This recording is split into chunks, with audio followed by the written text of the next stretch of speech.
గోదావరి మహాపుష్కరాలకు కొత్త శోభ తీసుకువచ్చేందుకు చేస్తున్న కృషిలో భాగంగా రాజమహేంద్రవరం గోదావరి ఘాట్ ప్రాంతంలో భూగర్భ విద్యుత్ కేబుల్ పనులకు శంకుస్థాపన మహోత్సవం అత్యంత వైభవంగా నిర్వహించారు. ముఖ్య అతిథులుగా రాష్ట్ర మంత్రులు గొట్టిపాటి రవికుమార్, కందుల దుర్గేష్ విచ్చేశారు. అఖండ గోదావరి మహాపుష్కరాలు 2027 ఏర్పాట్లలో భాగంగా రాజమహేంద్రవరంలో చారిత్రాత్మక మార్పులు చోటు చేసుకుంటున్నాయి. భక్తులకు నిరంతరాయం విద్యుత్, అత్యాధునిక సౌకర్యాలు కల్పించే దిశగా రాష్ట్ర ప్రభుత్వం ముందు చూపుతో చర్యలు చేపడుతోందని రాష్ట్ర ఇంధన శాఖ మంత్రి గొట్టిపాటి రవికుమార్ పేర్కొన్నారు. సోమవారం రాజమహేంద్రవరం సిటీ నియోజకవర్గ పరిధిలో భూగర్భ విద్యుత్ లైన్లు, సబ్స్టేషన్లు మరియు ఇతర విద్యుత్ అభివృద్ధి పనులకు రాష్ట్ర ఇంధన శాఖ మంత్రి గొట్టిపాటి రవికుమార్, పర్యాటక శాఖ మంత్రి కందుల దుర్గేష్, ఎమ్మెల్యేలు గోరంట్ల బుచ్చయ్య చౌదరి, ఆదిరెడ్డి వాసు, బత్తుల బలరామకృష్ణ, మున్సిపల్ కమిషనర్ మేఘా స్వరూప్ తదితరులు శంకుస్థాపన చేశారు. ఈ సందర్భంగా మంత్రి గొట్టిపాటి రవికుమార్ మాట్లాడుతూ, కూటమి ప్రభుత్వం అధికారంలోకి వచ్చిన తర్వాత విద్యుత్ రంగంలో విస్తృత సంస్కరణలు చేపట్టి పగడ్బందీ ప్రణాళికలతో వినియోగదారులకు ఎటువంటి కోతలు లేకుండా నిరంతరాయ విద్యుత్ సరఫరా అందిస్తున్నామని తెలిపారు. ఒక్క రోజులోనే 485 కోట్ల రూపాయల వ్యయంతో 8 పనులకు సంబంధించిన శంకుస్థాపనలు, ప్రారంభోత్సవాలు ఘనంగా నిర్వహించడం ప్రభుత్వ పనితీరుకు నిదర్శనమని అన్నారు. గత ప్రభుత్వం 9 సార్లు విద్యుత్ ఛార్జీలు పెంచిందని, అయితే కూటమి ప్రభుత్వం వచ్చిన తర్వాత ఇప్పటి వరకు ఒక్క రూపాయి కూడా పెంచలేదని గుర్తు చేశారు. గతంలో ట్రూ అప్ ఛార్జీలతో ప్రజలపై భారం మోపగా ప్రస్తుతం ట్రూ అప్ ఛార్జీలు డౌన్ చేసి ఉపశమనం కల్పించామని చెప్పారు. వీలైతే ఎన్నికల లోపు విద్యుత్ ఛార్జీలను తగ్గించే దిశగా ముఖ్యమంత్రి నారా చంద్రబాబు నాయుడు ఆదేశాలు ఇచ్చారని వెల్లడించారు. ఈసారి బొగ్గు ఆధారంగా రికార్డు స్థాయిలో విద్యుత్ ఉత్పత్తి చేసినట్లు తెలిపారు. అదేవిధంగా పీఎం సూర్యఘర్ యోజన ద్వారా ఎస్సీ, ఎస్టీ వర్గాలకు ఉచితంగా, ఇతరులకు భారీ సబ్సిడీతో సోలార్ ప్యానెల్స్ ఏర్పాటు చేస్తున్నట్లు పేర్కొన్నారు. బీసీలకు కేంద్రం ఇచ్చే 78,000 రూపాయల సబ్సిడీకి తోడు రాష్ట్ర ప్రభుత్వం మరో 20,000 రూపాయల సబ్సిడీ అందిస్తున్నట్లు వివరించారు. రాష్ట్ర వ్యాప్తంగా 20 లక్షల కుటుంబాలకు సోలార్ కనెక్షన్లు ఇవ్వాలనే లక్ష్యంతో ముందుకు సాగుతూ ఇప్పటికే 6 లక్షల కనెక్షన్లు అందించినట్లు తెలిపారు. రైతు బాగుంటే రాష్ట్రం బాగుంటుందన్న భావనతో వ్యవసాయ ఉచిత విద్యుత్ పథకాన్ని అమలు చేస్తున్నామని, కేంద్ర సహకారంతో పీఎం కుసుమ్ పథకం ద్వారా రైతులకు త్వరలోనే 9 గంటల నాణ్యమైన ఉచిత విద్యుత్ను నిరంతరాయంగా అందించే చర్యలు తీసుకుంటున్నామని చెప్పారు. ఇప్పటికే టెండర్లు పూర్తయ్యాయని, సుమారు 6,000 కోట్ల రూపాయల వ్యయంతో రాష్ట్ర వ్యాప్తంగా సబ్స్టేషన్ల నిర్మాణ పనులు జరుగుతున్నాయని తెలిపారు.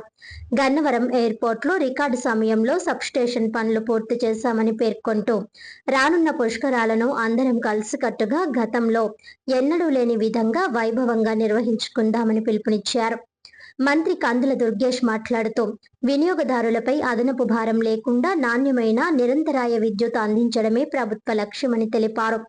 గతంలో విద్యుత్ సరఫరాలో అంతరాయాలు ఉండేవని, అయితే ప్రస్తుతం ఎక్కడా కోతలు లేవని పేర్కొన్నారు. దాదాపు 100 కోట్ల రూపాయల వ్యయంతో 56 రకాల విద్యుత్ పనులు చేపట్టినట్లు వెల్లడించారు. ట్రాన్స్కో రూపొందించిన డిపిఆర్ అద్భుతంగా ఉందని, దీనికి మంత్రి గొట్టిపాటి రవికుమార్ పూర్తి సహకారం అందించారని, సమస్యల పరిష్కారంలో ఆయన సమర్థ నాయకత్వాన్ని ప్రశంసించారు. పుష్కరాలను 2027 జూన్, జూలై నెలల్లో వైభవంగా నిర్వహించేందుకు ప్రభుత్వం కట్టుదిట్టమైన ఏర్పాట్లు చేస్తోందని మంత్రి దుర్గేష్ తెలిపారు. రాజమహేంద్రవరం ప్రజల చిరకాల కోరిక అయిన హేవ్లాక్ బ్రిడ్జ్ ను ఆధునీకరించి పాదచారులకు అనుకూలంగా సుందరీకరించనున్నట్లు చెప్పారు. కేంద్రం మంజూరు చేసిన 94 కోట్ల రూపాయల నిధులతో అఖండ గోదావరి ప్రాజెక్ట్ పనులు వేగవంతం చేసినట్లు వెల్లడించారు. ఉత్తరాది కుంభమేళా తరహాలో భక్తులకు వసతి కల్పించేందుకు బ్రిడ్జ్ లంకలో భారీ టెంట్ సిటీ ఏర్పాటు చేయనున్నట్లు తెలిపారు. ఈ ఏర్పాట్లకు అవసరమైన విద్యుత్ సరఫరా కోసం ఏడాది ముందుగానే సబ్స్టేషన్ల పనులు ప్రారంభించినట్లు చెప్పారు. కడియం, నిడదవోలు ప్రాంతాల్లో రివర్ ఫ్రంట్ అభివృద్ధి పనులు కూడా చేపడుతున్నట్లు వివరించారు. 50 కోట్ల రూపాయలతో ఎల్సిటీ పనులు ప్రారంభమవుతున్నాయి, ఆధునీకరించే కార్యక్రమాలు మొదలవుతున్నాయి. ఇప్పటికే రాష్ట్రంలో మన జిల్లాలో కూడా భారీ ఎత్తున ట్రాన్స్ఫార్మర్లు కానీ, కండక్టర్లు కానీ మార్చే కార్యక్రమం నడుస్తుంది. క్వాలిటీ పవర్ ఇవ్వడంలో కానీ, నిరంతర విద్యుత్ శక్తి ఇవ్వడంలో కానీ నూతన విధానాల్లో వెళ్తోంది.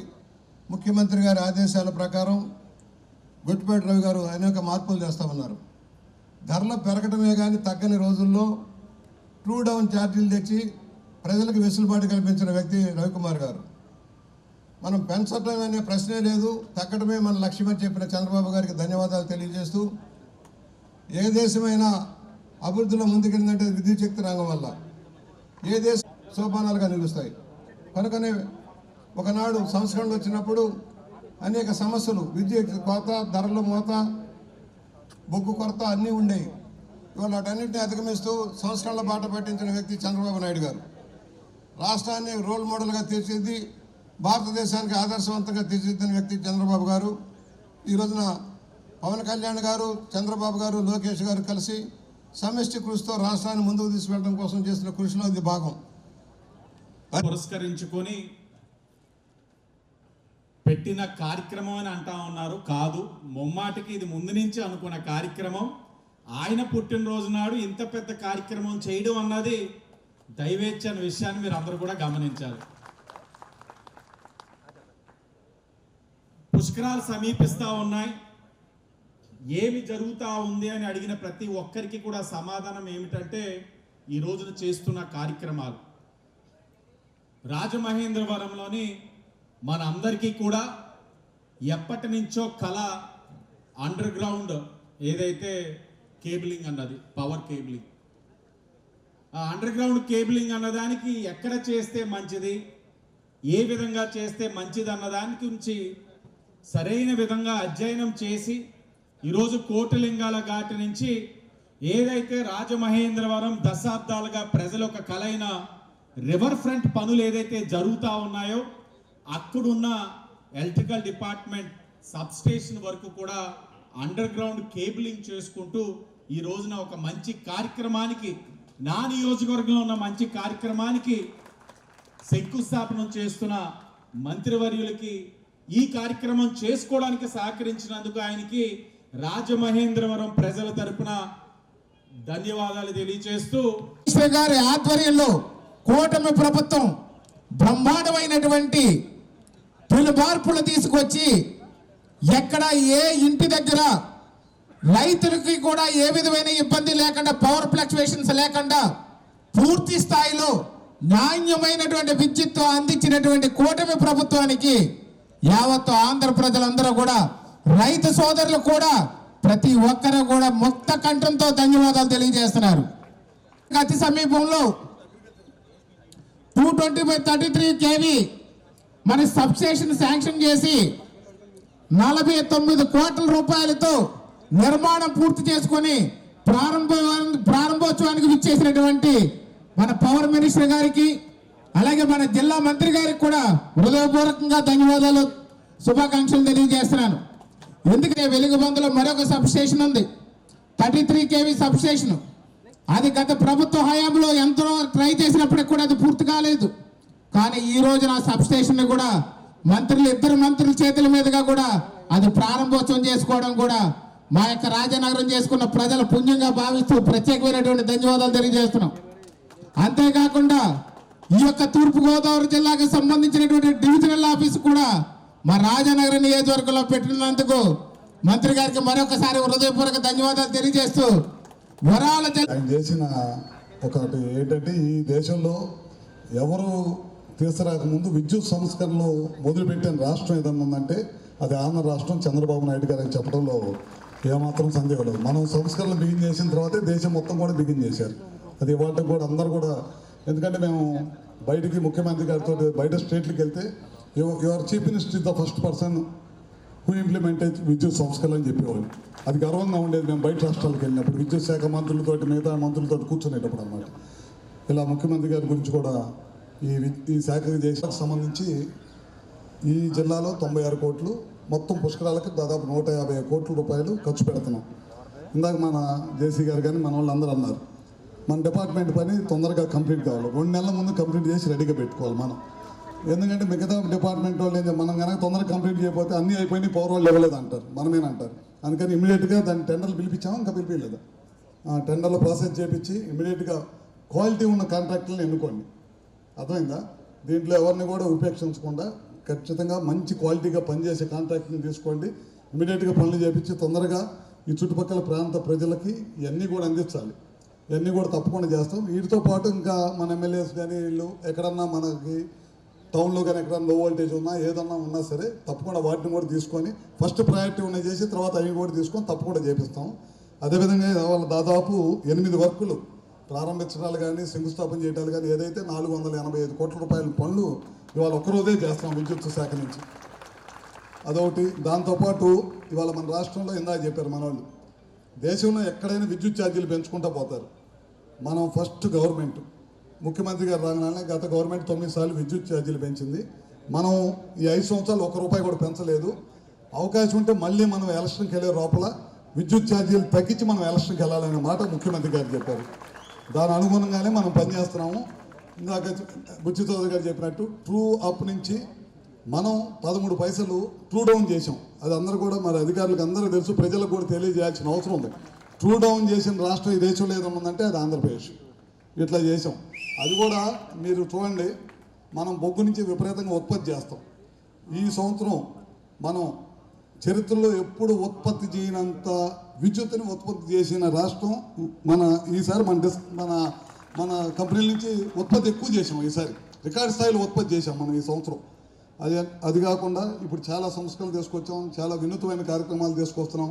సూర్య గారు తీసుకొచ్చాం, ప్రధానమంత్రి గారు, ముఖ్యమంత్రి గారు అందరం కలిపి వాళ్ళ ఆశీస్సులతో దాదాపు 6 లక్షల కనెక్షన్లు సూర్య గారి ద్వారా ఎస్సీ ఎస్టీ ఇళ్ల మీద 100% సబ్సిడీ తోటి పెట్టాలనే దానికోసం వాళ్ళు తీసుకొచ్చాం. కేంద్ర ప్రభుత్వం 60,000 సబ్సిడీ ఇస్తుంది, మనం ఒక 75,000 రూపాయలు సబ్సిడీ ఇస్తున్నాం. దాదాపు అవన్నీ కూడా మన వాళ్ళందరూ జాగ్రత్త తీసుకొని ఇమీడియట్గా వర్క్ చేపిస్తే కనుక మొత్తం ప్రతి ఇంటి మీద కూడా వాళ్ళ డే టైం లైట్ తోటి వాళ్ళే విద్యుత్తుని తయారు చేసుకొని వాళ్ళ ఇంటి అవసరాలకు వాడుకునేటట్టు చేస్తున్నాం. అది కాకుండా మిగతాది కూడా మహత్తరమైనటువంటి కార్యక్రమం. నిజానికి గతంలో మనకి ఇంటరప్షన్తో కూడినటువంటి పవర్ సప్లైని మనం చూసాం. ఇవాళ ఈ కూటమి ప్రభుత్వం అధికారంలోకి వచ్చిన తర్వాత మీరందరూ గమనించినటువంటి మాట, ఎక్కడా కూడా పవర్ సప్లై అనేటువంటి దానికి అంతరాయం లేదు. అయితే అది ఊరికే మాట చెప్తే వచ్చేటువంటిది కాదు. దానికి నిర్వహణ సరిగ్గా ఉండాలి. ఏవైతే వేస్ట్ ఉంటుందో ఆ వేస్ట్ని తగ్గించుకోగలగాలి. దాంతోపాటు సాంకేతిక పరమైనటువంటి కార్యక్రమాలని నిర్వహించుకుంటేనే మనం నిరంతరాయంగా పవర్ సప్లై ఇవ్వగలుగుతాం. అదే సమయంలో నిరంతరాయంగా పవర్ సప్లై ఇవ్వాలంటే మరొక పక్కన ట్రూ అప్ ఛార్జెస్ అనేటువంటి మాట కూడా వినపడుతుంది. మనం వినియోగదారుల మీద భారం మోపితేనే నిరంతరాయంగా పవర్ సప్లై ఇవ్వలేనటువంటి పరిస్థితుల నుంచి ఇవాళ ఈ కూటమి ప్రభుత్వం పూర్తి స్థాయిలో వినియోగదారుల మీద ₹1 కూడా అదనపు భారం పడకుండా పూర్తిగా మనం నిరంతరాయంగా కరెంట్ ఇవ్వగలుగుతున్నామంటే దానికి సమర్థవంతమైనటువంటి కూటమి ప్రభుత్వం, దాన్ని నడుపుతున్నటువంటి ముఖ్యమంత్రి చంద్రబాబు నాయుడు గారు ప్రధాన కారకులైనటువంటి మాటని ఈ సందర్భంగా మీకు మనవి చేస్తున్నాను. సుందరీకరించడం, ఇటు పక్కన మన గోరంట్ల బుచ్చయ్య చౌదరి గారు రిప్రజెంట్ చేస్తున్నటువంటి కడియంలో అక్కడ ఒక కార్యక్రమం, నిడదవోలు నియోజకవర్గంలో ఒక కార్యక్రమం. దాంతోపాటు అన్నిటికంటే ముఖ్యమైనది కుంభమేళా తరహాలో రేపొద్దున వచ్చేటువంటి భక్తులకి వారికి ఆచ్ఛాదన కల్పించడానికి, వారికి వసతి సౌకర్యం కల్పించడానికి బ్రిడ్జి లంక మీద మనం ఏర్పాటు చేసుకోబోతున్నటువంటి టెంట్ సిటీస్. ఆ టెంట్ సిటీలు ఏర్పాటు చేసి వచ్చిన వారు ఎంతమంది అయినా సరే వారికి వసతి సౌకర్యం కల్పించేలాగా ఏర్పాట్లు కూడా చేస్తూ ఉన్నాం. దానికి ముఖ్యంగా కావలసింది పవర్ సప్లై. ఇవాళ ఆ టెంట్ సిటీస్కి కానీ ఈ సబ్ స్టేషన్స్కి కానీ నిరంతరాయంగా పవర్ రావాలంటే ఈ కార్యక్రమాలు చాలా అవసరం. వాటికి ఒక సంవత్సరం ముందుగానే ఈ కార్యక్రమాలన్నింటినీ శాంక్షన్ చేయించి వాటికి శంకుస్థాపన చేయడానికి ఇచ్చేసినటువంటి రవి గారికి మన అందరి తరఫున కూడా ప్రత్యేకమైనటువంటి అభినందనలు తెలియజేస్తూ రాబోయే రోజుల్లో ఖచ్చితంగా పుష్కరాల్ని అత్యద్భుతంగా నిర్వహించడానికి అన్ని డిపార్ట్మెంట్లు కలిసి పనిచేస్తూ ఉన్నాం. దీనికి ఒక క్యాబినెట్ సబ్ కమిటీ కూడా ఏర్పాటు చేశారు. క్యాబినెట్ సబ్ కమిటీలో లైన్ డిపార్ట్మెంట్స్ అన్ని కలుస్తాయి. అన్ని మంత్రిత్వ శాఖలు కలిసి దీన్ని ఒక మహాద్భుతంగా తీర్చిదిద్దడానికి ఒక ప్రయత్నం చేస్తా ఉన్నాం అనేటువంటి మాటను కూడా మీకు మనవి చేస్తున్నాను. దాంతోపాటు ఇటు పక్కన గతంలో మనకి వెస్ట్ గోదావరి, ఈస్ట్ గోదావరిగా ఉన్నటువంటి ఈ ప్రాంతాలు ఇవాళ ఇక్కడ ఈస్ట్ గోదావరిలో ఒక 5 నియోజకవర్గాలు, అటు వెస్ట్ గోదావరిలోని మరో 3 నియోజకవర్గాలు కొవ్వూరు, నిడదవోలు, గోపాలపురం కూడా కలుపుకుని తూర్పుగోదావరి జిల్లా అయింది. అదేవిధంగా రేపొద్దున వచ్చేటువంటి కార్యక్రమాలు కూడా జిల్లా మొత్తం ఒక యూనిట్గా ఏవైతే ఈస్ట్ గోదావరిలో గతంలో ఉన్నటువంటి నియోజకవర్గాలతో పాటు పశ్చిమ గోదావరి జిల్లాలో గతంలో ఉన్నటువంటి ఆ 3 నియోజకవర్గాల్ని కూడా కలుపుకుని సమాన ప్రాతిపదిక మీద గోదావరి పుష్కరాలకి సంబంధించి అభివృద్ధి చేయడానికి పవర్ సప్లై కానీ ఇతరత్ర కార్యక్రమాలు కానీ చేపట్టాల్సిన బాధ్యత మా అందరి మీద ఉందనేటువంటి మాటని మనం చేస్తూ, ఏదైతే ఇప్పుడు గొట్టిపాటి రవి గారు ప్రత్యేక శ్రద్ధ చూపించి ఈ ప్రాంతాలని అభివృద్ధి చేస్తున్నారో ఆ ప్రాంతాన్ని కూడా అభివృద్ధి చేయడానికి పూర్తి స్థాయిలో మేము కూడా వారికి పూర్తిగా నివేదికలు ఇస్తున్నాం. వాటిని ఆధారంగా చేసుకుని డెవలప్ చేయాల్సిందిగా మనస్ఫూర్తిగా కోరుకుంటూ